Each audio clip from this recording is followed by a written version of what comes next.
What's going on? Aaron Fanatic here with The Mort. Welcome to episode 12 of The Drive. We're going to do a State of Origin Game 1 review. Just a quick review.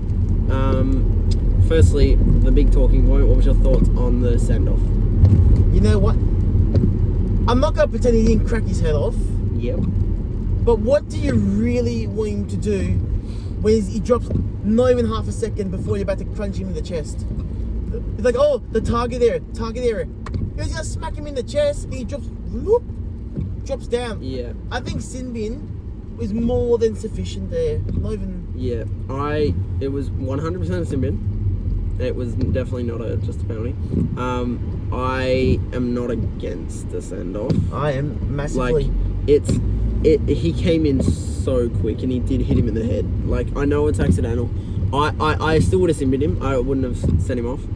But, yeah, like... I just think... it's Origin, which... The Origin part I get, but I think I'm not sure if I said this on the last drive, but they need to introduce a law saying the shit happens thing. What did you want him to fucking do? Yeah. Sorry for swearing, but I've got the shits. Yeah. It's ridiculous. No investigation. That's just... Shit happens. Shit happens. It's footy. Yeah, it's fair. I don't get it. I think it should have been a sin bin, but a send-off, you probably don't think so. I'm like, 50-50. What were your thoughts on the game overall? Fair income? New South, I know this was a 38-10 the final score, yeah? 38-10, yeah. I don't think New South Wales played that freaking bad. Honestly, I think in previous years it would have been 60-0 and they would have tried. Every one of these Blues blokes looked like they put their hand up and tried their guts out. Even the ones that went shit, they still tried. Who was the top tackler? Probably McInnes. I'm not sure, to be honest. He was one of the top tacklers. Reece Robson was a tackling machine too. Like, those middles were exhausted, and at the end, I think the fatigue through the middle with the extra man at Queensland just killed us, which allowed the Queenslanders just to run away with the last couple of tries there. I really felt for him. That send-off cost us so much. Like 13 on 12 for 72 minutes is just, it's nearly impossible to win that. But like, because a lot of those tries were up like down that side, down the edge. Well, they scored like pretty much two back to back with Clobbo engaging and the Hammer following up. And they were all long field tries, them ones. Yeah, the ones that were like down that end, they were like either scoring then or getting tackled and then scoring the next play. Yeah, basically. Tackles, the most tackles was Robson on 50, Nanai on 48. Anyway, it just felt like just always under the pump there. Like, yeah, I felt for him. I was talking about the send off. I'm not trying to hang shit on Match because you can't really plan for having a send off. Yeah. But Slater reacted perfectly where Madge was a bit slow. Like, plug the gap. Luai's a better defender than Hines, and have what they did was at the end was perfect with switching right and over.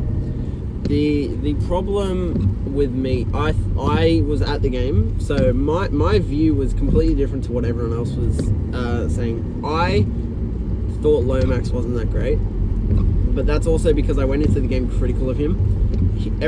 I came out of the game, all the comments were saying he was the best player on the team, or like one of. But like, I noticed he had 3 errors and a missed tackle, and they all seemed pretty crucial to me. That's why it stood out to me. I think he was good. I don't know if he was one of our best. But from TV, my perspective at home, I would say the best on park for the Blues is probably Luai and Lomax. I just think those carries help take the pressure off. I think Luai stood out for me. And then again, I was also looking at Luai in particular because I had him as my man of the match at the start of the game. So I was watching him. His try assist was like a beautiful kick. His kicking game was pretty good. Where he had Hines, I think, on the opposite. He went a bit hiding a little bit. And to be honest, sorry to the bad transition here. I think Hines made us look just clunky. It's like, where was the crispness in the pass? And just like, I got the ball. Oh, what do I do now? And then that split second, he'll pass the ball and the next person gets called, or he'll just be too slow with the pass, and then there's one less option to do in the last play. Like we had 53% of the ball. We had more ball than they did. We we had a lot more runs, but they had more run meters because they also had 7 line breaks to our 1, which was probably the key stat that won it because a lot of their tries were off those line breaks. I don't know if Teddy looked bad to everyone else, but he had so many 3-on-1 tackles he had to do. No. So none of those tries I blame Teddy at all. You can't blame Teddy. The only thing you can maybe blame Teddy on the 2 or 3 errors, like there was a pass that was miles behind Toho, I think in the second half. Yeah. In the first half, he was just trying to tap on to Suaalii on the stage or not? I'm not sure. Anyway, he tried to have a tap on it, he just went nowhere, and Queensland just wrapped it up. It's just outside that, you can't blame Teddy. He had a solid game, but he tried his guts out. You can't be that mad at him, you know. Do you keep him for Dempsey? It all depends if Edwards is fit or not. If Edwards is fit, you drop Teddy. Yes, but Edwards has to be 100%. Yeah. No issues. Like Teddy was okay, solid enough, you know. Yeah. I'm not on the argument. People saying, "Oh, if Drinkwell was there, this and this would have happened." People are like, "Oh, Gutho or Moses." Gutho was just came back from an injury. No, not yet. I think Gutho was just my cousin. He's like, Gutho should have been there because he's paraffin. Anyway, so you think the score doesn't reflect? Nowhere near it. Nowhere near it. I thought the score reflects it perfectly because there were also a couple of no tries we were very lucky to not concede. But still, they did enough to hold them out. Robson knocking the ball. Robson's one. Yeah, there was another one that was a Queensland slight error that we got lucky. I think. I think 38-10 was roughly pretty bang on. It's tough. Like it was 20-10 with 15 to go. Before Ben Hunt scored, and that's a pretty good effort. 20-10 with 15 to go with 13 on 12 the whole game. But I just think you think about it, they scored pretty much straight away once Suaalii came off was sent off the field. Yeah. And then at the end the fatigue just got to him, just always defending their line and on the back foot, you know what I mean? I think they were just too fatigued. I'm pretty sure I can't remember what the call was, but there was another call that was like a couple minutes after the send off, and it was like this is I knew where the game was going after that. I would say Klein spoiled the game. I'll say it. Klein. I don't want to blame the ref for the result, but it was. He's cost Tigers multiple games. I don't want to see him ref an Origin or a grand final. I want it to be Adam G because I don't know how he wasn't. He did a great job at the grand final. He is the big game ref now. Why was he not the ref for Origin 1? I don't understand it. Like, it's pretty special when people are talking about how good a referees play, but usually they compensate so much, you know? Yeah. So, he just put the whistle away and let the boys play. That wouldn't have been a send-off for G. I know, like... Klein, sorry, I'm not sure if this should be taken into account, especially that early in the game. Yeah. You spoil the game. One of the diehard New South Wales fans said, I'm over this shit, I'm going to bed at half time, and that's what they did. Like, even Fatty, who is like one of the most biased Queenslanders, he even said that wasn't a send-off. Like, that says quite a lot. And you can tell Ollie and Reece Walsh this morning not really want to talk about it. Like, he's like, I'll leave it to the officials to deal with that. And now Suaalii's going to get a 4 to 5 match ban for it. I know, it's... I've actually counted. He's missing 2 from now to next Origin because the Roosters got the bye this weekend. I think it's 4 to 5 games, though, isn't it? Not weeks. Oh. Yeah. Anyway, I don't think he's back for the next Origin. So, who do you think replaces? Do you reckon what would you change for next game? Okay, Latrell Mitchell comes in. Yes. He gives a bit more X factor. 100%. I love Latrell. If Edwards is fit, you get Edwards for Teddy. Yep. If Murray's fit, I think you can see why McInnes was there. Yeah. But I think Murray's just a better version of McInnes in every way. Yeah. So I'll put Murray for McInnes. Yep. And I'll probably drop Hudson Young for Matty Bird. Yes. Yes. I like Hudson Young did nothing wrong. Yeah. But I just think didn't offer much.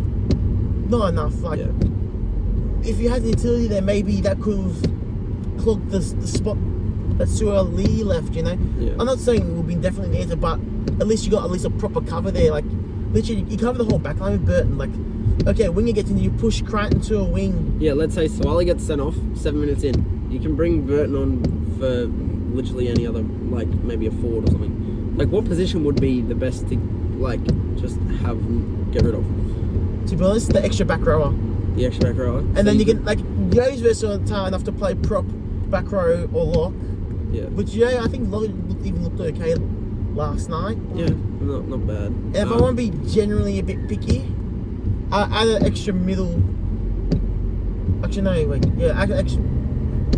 Yeah, sorry. Yeah, that's it then. Like I would want, like Burton. This is what I didn't want. I didn't want one of our backs to go down, and then like, cause if Suaalii send off, like it was the reason we lost. But at the same time, I still think we would have lost. Queensland weren't too good in my opinion. They were just a better team, regardless. I would also say this though: if you got Latrell and Burton, hear me out here. You know what Queensland did when they had the extra? They had a half and a fullback. So a half and a fullback one side, and the lock block was like roaming with the half on the other side. Yeah. Imagine Latrell roaming with like Burton occupying the left centre spot, and you have Edwards and Latrell floating, or Latrell and Teddy floating. You can visualise it, can't you? Yeah. And literally that way, you know, people say, "Oh, Latrell doesn't get involved in the games enough." Well, mate, seriously, that's literally you're picking your moment to unleash him. Really, you know what I mean? You know what that looks like to me? 50-6 again. Yeah. You can see it, can't? Am I the only one that's imagining it, or? I think Trell as a roamer, even if his form is terrible, if he wants to put that blue jersey on, I'm putting him in the team. It was a big call to leave him out, but you know what? Like, I can cop Suaalii being in there for him, to be honest. But now Suaalii out, like it's either him or Burton has to get that spot. Yeah. That's probably gonna do it for this episode. We've got the women's origin tonight. Hopefully New South Wales can do a better job and avenge the men. Fantastic. End the series. Gonna be great, hopefully. Maybe the first women's clean sweep, hopefully. Yeah, that'd be great to see. You reckon New South Wales got it? Yeah. Tonight? Yeah. In New South Wales, they're gonna wrap it up. I reckon so too. Make it 2-0, send it to game 3, dead rubber. Hopefully we can make it a whitewash. But we got to win this game tonight, so hopefully they can get the job done. Hopefully you enjoyed this longer episode of The Drive. We had a lot more to talk about. So yeah, comment below what you thought of the game, what you thought about Suaalii send-off, if you think the score reflected the game, all that. Drop it in the comments. Like, subscribe, post notifications, do all that stuff. See you more.